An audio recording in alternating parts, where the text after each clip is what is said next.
اور اب آپ کو بتائیں کہ دنیا بھر کی طرح یونان میں بھی کشمیری کمیونٹی بھارتی مظالم کے خلاف سراپا احتجاج ہے۔ ایتھنز میں بھارتی سفارت خانے کے سامنے مظاہرہ کیا گیا۔ مزید اس رپورٹ میں دیکھیے۔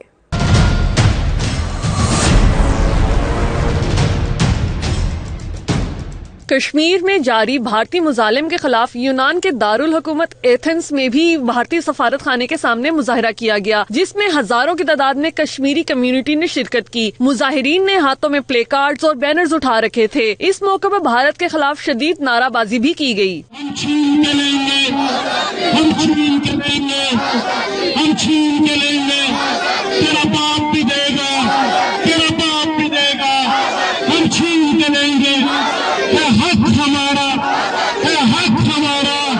کشمیری کمیونٹی کے اکابرین نے کہا کہ بھارتی فوج نے کشمیر میں ظلم کا جو بازار گرم کیا ہوا ہے، دنیا میں اس کی مثال نہیں ملتی۔ کشمیریوں کو عالمی قوانین کے تحت حق خود ارادیت دیا جائے۔ ہم کشمیر کی آزادی تک یہ جنگ جاری رہیں گے۔ کشمیر پاکستان کی شہرک ہے اور جب تک کشمیر پاکستان نہیں بنے گا یہ جدوجہد جاری رہے گی۔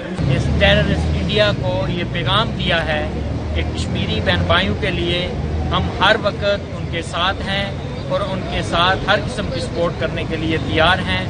مقبوضہ کشمیر میں رہنے والے جو ہمارے بھائی ہیں ان سے ظاہر یکجہتی بھی کرتے ہیں اور ان کے لیے دعا گو بھی ہے کہ ان کو اللہ کریم آزادی کی نعمت سے مالا مال کرے، اور انڈیا جس طرح ظلم و ستم کر رہا ہے، قوم متحدہ کی قرارداد کی خلاف ورزی کر رہا ہے، ہمارا قوم عالم سے مطالبہ ہے کہ جموں کشمیر کے عوام کو ان کا حقوق دیا جائے۔